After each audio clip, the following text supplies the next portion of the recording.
I always thought people were so cute when they have the little cheeks and they're like rosy, but mine are pretty plain. If I was gonna change one feature about my face, I would say that I would want fuller lips. I'm definitely a person that looks tired when I'm tired, and when people say that, I immediately am like, oh man. I'm starting to already get little crow's feet and stuff, which like my mom has, so yeah. I'm a forensic artist. I was trained at the FBI Academy in 1993 in composite art. Worked for the San Jose Police Department as the police artist from 1995 to 2011. We didn't really know what we were doing, so that was nerve-wracking for everyone. I showed up to a place I had never been and walked into this big warehouse, and at the very end, there was a guy with his back to me with a drafting board. I had a curtain separating me so that I don't see him. We'll begin.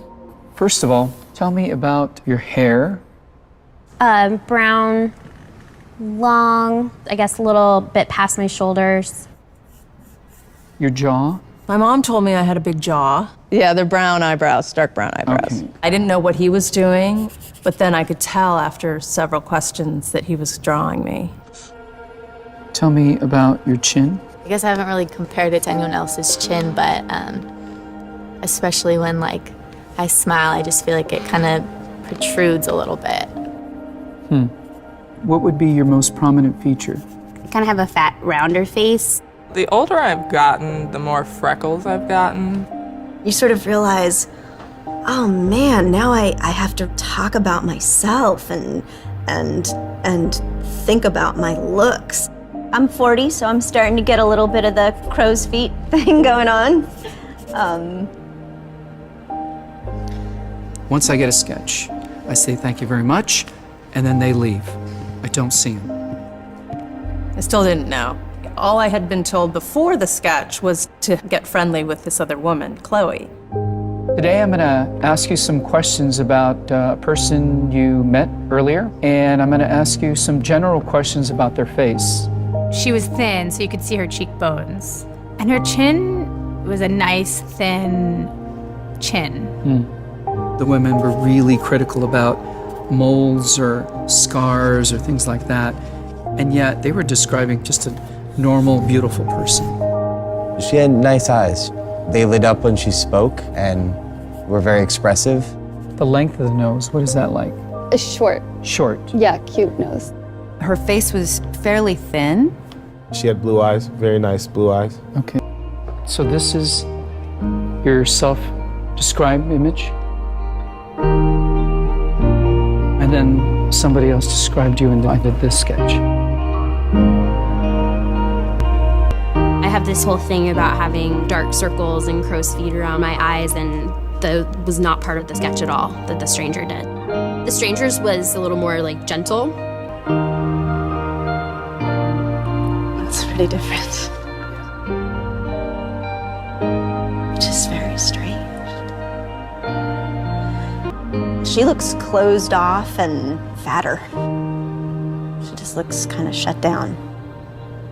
Sadder, too. The second one is more beautiful. You think they're catching more of that from you? Yeah.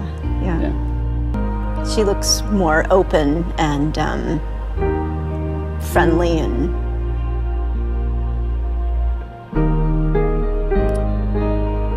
happy.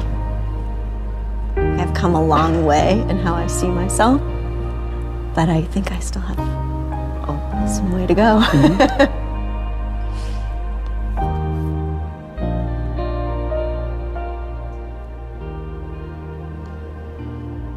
I have some work to do on myself.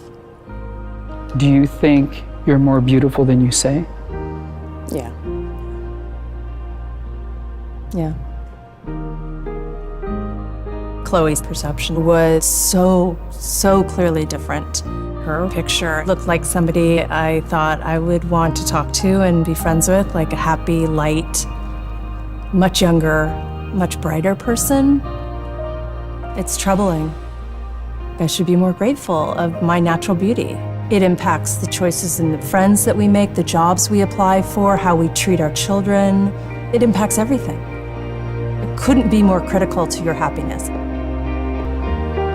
Our self-perceptions are generally kind of harsh and unbecoming when really that's not how the world sees us. We spend a lot of time as women analyzing and trying to fix the things that aren't quite right, and we should spend more time appreciating the things that we do like.